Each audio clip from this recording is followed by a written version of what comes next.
pero mukhang papasok na agad tayo dito sa ating Game 2. It's all about the pacing, and let's head on to the draft. Execration goes to the blue side. Evos SG, sa kanila naman ang red side at ang 2 picks na magkasunod. Honestly, Evos SG, if they don't ban out Ling in this phase, medyo parang binaril nila yung sarili nila sa paa. Execration, they still looking like they're playing against Blacklist International, but that is to be forgiven. Knowing na, again, Evos SG adapted a lot. Uy, kita tayo sa screen ko. Uy, pero bakit sa atin nanonood si SG? Wow, Ibang team yan. Oh, wait, ibang team ba yun? Ibang team yan. Oh, okay, they still ban out the glue. Evos SG respecting the hero pool of Execration. Pero remember, Execration, their first pick. Ang daming first pick material ni Execration. There's the Lunox, there's the Selena, there's the Kufra, and there's also the Benedetta. And looking at the bans right now, no, it was SG, Execration. As you said earlier, Midnight, talagang they're looking towards the same type of bans. And feeling ko, Evos SG, they're still quite confident on how they drafted in first game. Alam nila that it should have worked out for them, pero hindi gumana. They're still sticking to what worked, at least on the most part, and maybe adjust yung mga konting microplay na nagkamali sila na mamaya pa natin makikita. Execration, tatanggalin nila ulit ang Matilda. This is very much identical sa first game bans natin for Execration. Yeah, yun yung sinasabi natin kanina na sobrang typical nito for Execration, that they opt to ban out the Matilda as last kasi tinitignan nila yung viable options, especially when they're second pick. Talagang hindi nila pinapakita yung Matilda ban kasi they want to pressure the first pick team to pick up the Matilda. Now they're on the first pick. They're telling Evos SG na wala kaming balak mag-Matilda like ever, like legit, no? Kasi ang mga first pick materials dito for Exe is the Selenas, Lunox. Okay, there you go. The Eve ban. Evos SG opted to ban out the Eve. This is probably a Selena first pick for Execration. Let's see. First 3 bans for both teams, natanggal na nila, and Execration taking their time, hindi sila nagmamadali. Ang daming options na open. You still have the Benedetta, you even have a Jawhead. You can even pick a Kufra if you want to. Ang dami talagang pwede. Well, for the side of Evos SG, para sa akin, napaka-familiar na opponent yung ganitong drafting na ginagawa ng Execration. It's like you drafted for your grand finals para sa side of Execration. And Execration, feeling ko nga pwede pa nilang ilabas. Sa tingin nyo ba may ilalabas pa silang Bane Faramis dito? Pag nag-first pick Selena sila po, hindi. Mukhang ilalabas nila ang Jawhead. Magkakaroon ba ng seminar dito si Chakno kung paano mag-Jawhead? And Execration, they definitely go for aggressive playstyle. And ito, napaka-aggressive ni Jawhead, especially if early game ang usapan. Kanina nga lang Midnight, Evos SG, they got the Jawhead pero hindi tayo nakikita ng aggressive rotations from Evos SG. They used that Jawhead a little bit defensively at talagang nag-go lang sila for skirmishes on actual big fights. Well, again, that's the problem of facing a Grok as a Jawhead. You can't literally make any offensive moves without a flicker kasi yun lang yung option mo na mag-flicker, kahanapin mo yung target sa likod ni Grok, then try to take down that target. Kasi nga, ang ginagawa lang ni Chakno is parang dito. Now, I like the Jawhead first pick from Execration. This is them understanding that Evos SG or Singapore in general doesn't really pick the Selena on the first 2 picks. Lagi nilang tina-third pick si Selena or banned on the second phase. So they opted to go for the Jawhead para makuha nila yung maximized hero pool with Chakno, and they let go of the Granger Benedetta para makuha nila yung Selena. So this is overall good understanding from Execration as to how Singapore likes playing with the 2 picks on the red side. This is quite scary for the side of Execration. This is the tempo setting heroes na hinahanap ng Execration. And if they ever command yung rhythm nga, katulad sinabi natin, if they want to be aggressive, they can. But right now, hero stats ni Harith, it's a 100% Okay na. Pwede na. rate. Pwede na.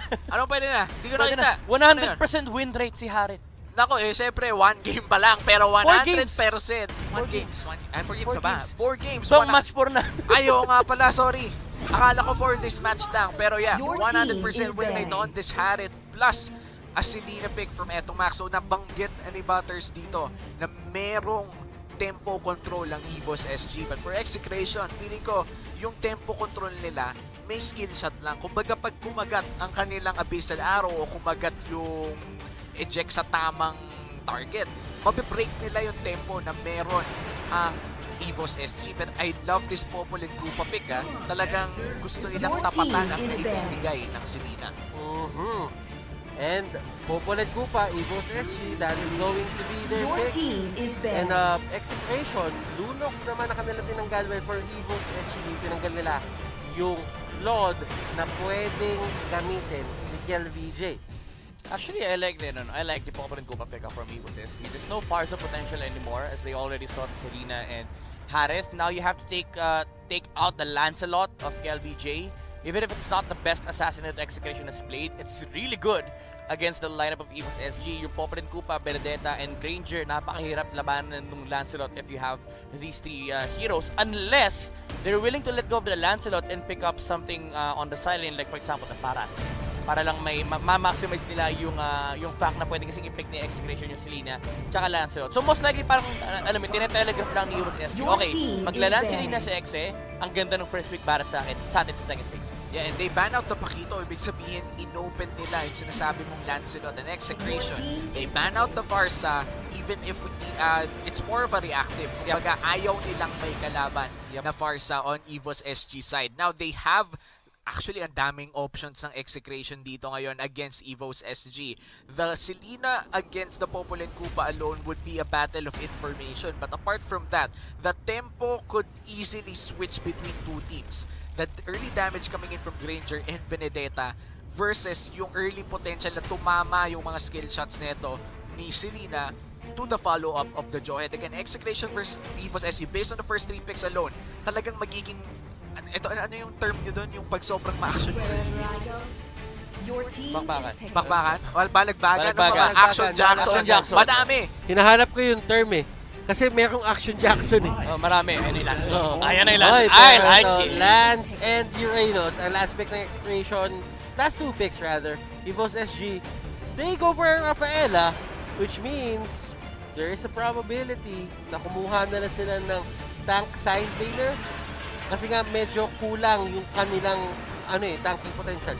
There's two ways to go about this for USSG. Tama yung sinabi ni Batis kanina, tank, semi-tank actually, like the heroes of Yuzong, Babarats. Pero one thing that they could go for is they can flex the Benedetta XP lane and they can actually go for a Hayabusa gold lane. Wow, that is gonna be a big turn for Evos SG if ever. But I want to point out the Rafaela pick. I like this Rafaela pick mainly because it answers a lot of the... Oh wow, they're actually gonna flex the Benedetta, but they're not gonna go for a gold lane Hayabusa. They're gonna go for the Alice instead in the gold lane. Panapat dito kay Kendra. It is a great catch. Madali siyang makapag-zone out ng mga tao sa sarili nila ng mga comfort zone, specifically yung mga Zaman Force. And this is going to be interesting. Evos SG, are they gonna take us to a game number 3? But right now, we will introduce the players with their heroes at kung hindi tayo papasok sa Land of Dawn, yung bilog na naman ay lalabas anytime soon. Nasaan yung sound effect? Hindi nyo naman ginawa eh. Ba't yung sa akin inaasa lahat? Ay, pasensya na kapatid. Papasok na tayo sa ating game number Ano yan? 2. Ako na play-by-play, ako pa sound effects? Siyempre. Siyempre, kaya ka nga alam mo, dagdag bayad yun. Dagdag 500 per game. 500 per sound Okay, effect. pero mamaya na tayo sa sound effects. Let's head out to the Celestial Palace for game number 2 ng Evos SG versus Execration. And at I think this is standard rotations coming in for the side of Evos SG. Medyo gusto lang nilang maging safe, kumbaga. Tinitikitan na nila si Granger. Alam nila kung ano nangyari ng game 1. Yeah, you know what? Honestly, I would have preferred the Esmeralda pick for Evos SG over the Alice. Kasi gets ko yung idea. You're against Uranus, pero you're also against a Harem. Medyo losing match na kagad yun for Evos SG. Esmeralda was the perfect pick if they want to go that route. No, yung mage side lane na kaya lumaban against Execration. But then again, what Alice provides for Evos SG is the constant lane pressure and the mobility factor of the hero. Something that is really important against the likes of Selena's, Lancelot, even against the Johan. And Evos SG right now, girl, mukhang babagsak pero very low HP lang pala.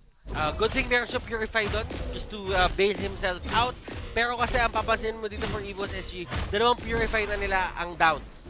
And this is gonna be big for Execration dahil ang first turtle natin ay magsuspawn ng 35 seconds from now at medyo malayo pa ang cooldown ng Purifies na yun. It's gonna be a big advantage for Execration. Kenra, confidence showing already with that TP.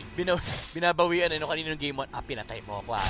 Ngayon lugi ka sa akin sa matchup. Takot ka sa akin. Pero alam mo, focusing on Evos SG a bit more dito, Soul, he is one mean Benedetta player. Isa to sa mga favorite heroes niya. Ginamit niya to halos dati.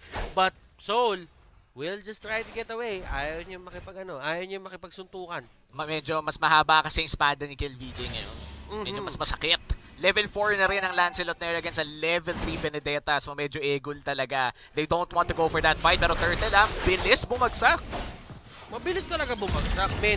Pero yun, hindi mabilis ang hindi mabilis. Well, mabilis. Mabilis yung sa pagbagsak sobrang doon. bilis nga, akala mo hindi na mabilis. Oo, sa sobrang bilis, akala ko hindi na mabilis. Tama yan. But, kill BJ. Turtle Nakuha na niya yung turtle, pero hindi natin nakikita yung sa baba. So, isipin nyo na lang, siya yung nakakuha niya. Oo nga, and that gives Execration a big gold lead, at least for the early game.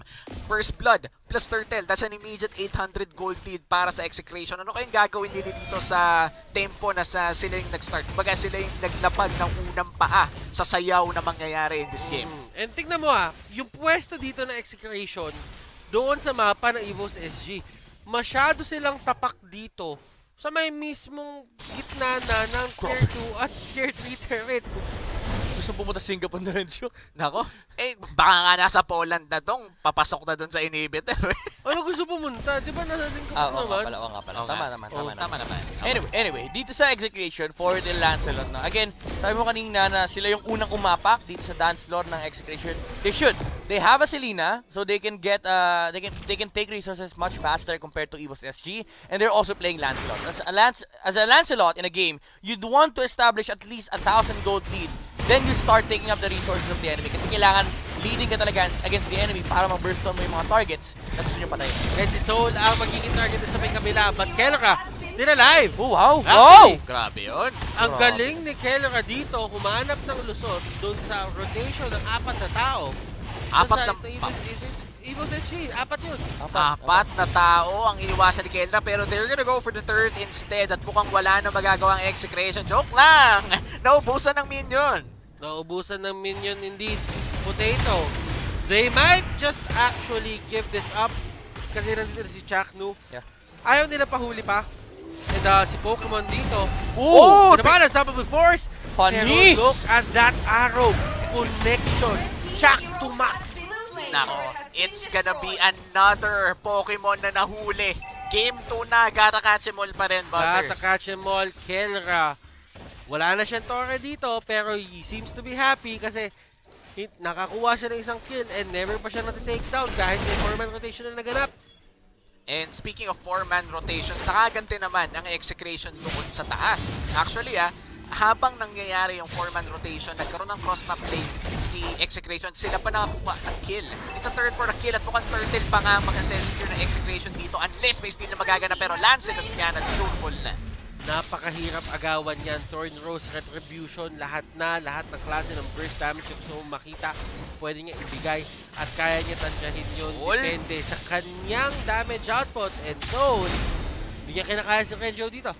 Oo, kumbaga parang Exorcist, binato pa nga si Pokemon, Gatakachimol na naman. At eto si Pokemon na naman ang pinaka-target, pero hindi nga siya tutumba. And speaking of tutumba, at mukhang tutumba dito si Soul, pero grabe ang damage, Phantom Execution in! And girl, Potato, Kiel. sila ang target dito ni Kiel, pero Kiel forced to go out. Grabe yung ruta niya doon. Grabe yung ruta niya doon. Nakita mo ba yun? Oo, para naka-GPS to. Naka-GPS. Lumiko pagdating sa ganyan. Never ka pwedeng mawala.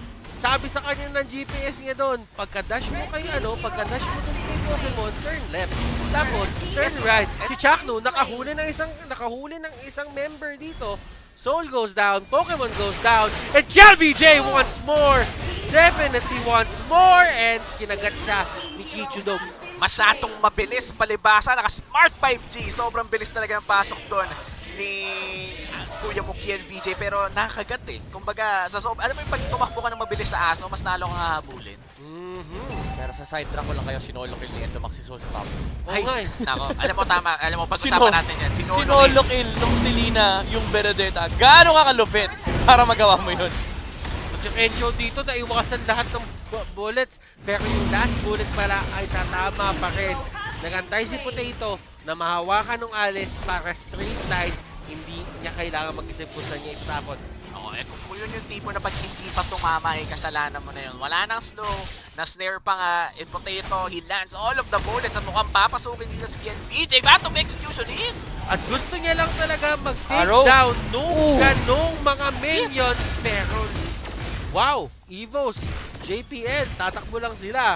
And it seems to me na mas magiging maganda para sa kanila yung pag-take down ng turrets at pag-control ng mapa. Yeah. Again, bumabalik tayo sa signature playstyle ni Evos SG, yung constant pressure sa objectives. And this is where you start seeing the benefits of having an Alice. Kahit hindi ganun kaganda yung start niya sa laning stage, the presence, no, yung threat, na kapag nag-objective sila, may isang hero na pwedeng biglaang pumasok against Execration.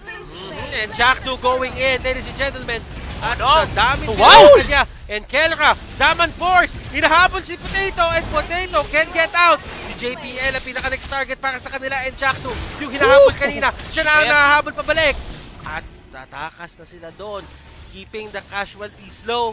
Nawala man sa kanila si Etomax, pero nakuha. Isa pa! Pero sinamahan mo pa ng isa. Makulit, pumasok pa ulit at binigyan ng Execration. And Execration akala mo malapit nang bumagsak si Chakno pero hindi siya bumagsak ng walang ganti. Flicker out, binalibad sa buong tropa. Pokemon na naman! At dami sana pwedeng puntahan ni Pokemon doon. Kaso hinarangan lahat ni Etomax. Nako. And Execration, they definitely control the tempo right now. 3K gold lead and a 7 kill lead as well for Execration. At lahat ng turtle sa kanila din napunta. Yeah, honestly, this is something that you would expect on the side of Execration whenever they get Joed and Selena. And gusto ko yung item build-up ni Renzo, yung Brute Force breastplate first item. Siya yung kumaga parang CCTV naman this time around, hindi na si Chakno. Kasi ang trabaho ni Chakno rito is to set up and make sure na may mapapatay kagad sila sa side ng Evos SG. Kaya ang ganda nung play niya kanina, nung akala natin si Execration yung lugi. Pero pumasok pa si Chakno, sabi niya, akala nyo, di ako lalaban Tinapon niya pabalik si Potato para maabot siya ni LBJ at ni Kelra. Slowly but surely, yung members dito ng Evos SG, kumukuha sila ng torre left and right. Habang si Renjo naman, kinokontrol niya itong baba para makuha yung mga turrets. Renjo? This looks like the second turret at 1/4 HP, hindi pa tutumba dito. Pero sabi nila Kelra, sige, may sumagot doon. Kunin natin itong nasa taas at palitin na natin ang mundo ng Evos SG. Sabi, kunwari na lang, hindi ko nakita yung holy baptism na yon. But right now, there is a fight happening, ladies and gentlemen. Evos zone. Next target, Kelra, is going crazy sa mga bagay na ginagawa niya dito.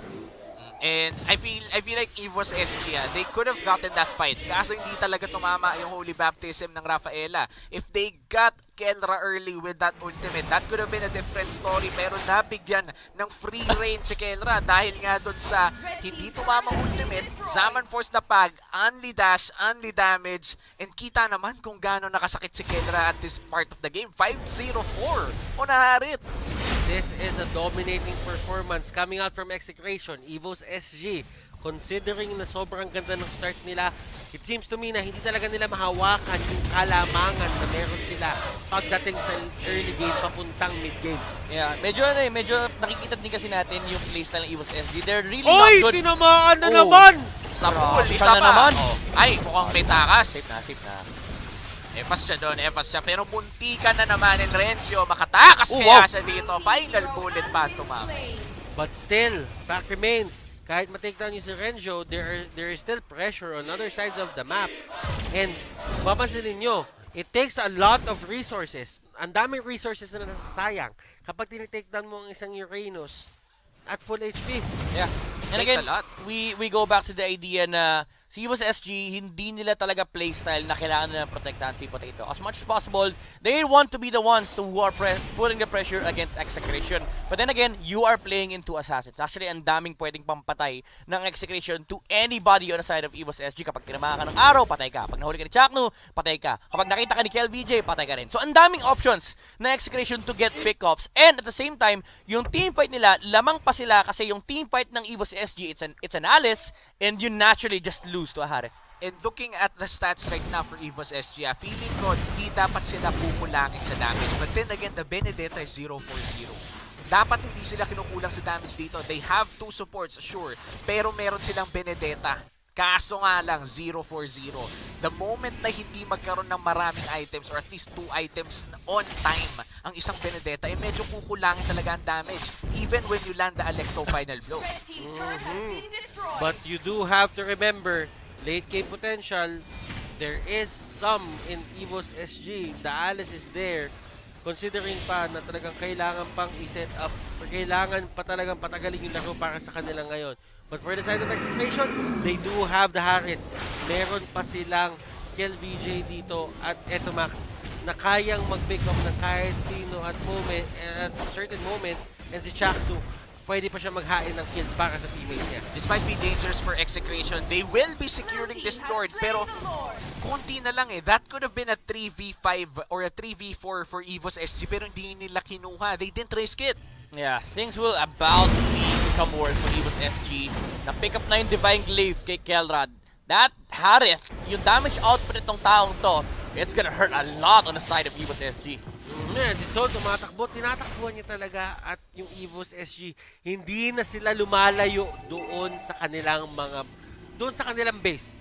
Alam nila na sobrang daming pick-off potential na meron niya yung Execration na isang maling tapak nyo lang, literal, kaya kayo pasabugin. And Renjo gets out, pero nahuli sa likod si Potato at hindi ganun katagal yung pagkaka-disable sa kanya. Kenra, ayan, nakagante ng isa. Bagsak dito si Alice at mukhang Torre ang susunod nila. And that's a 1-4-1. Araw? Wala namang nangyayari. Wala namang pala. Easy ka lang. Wala namang nangyayari. Practice lang.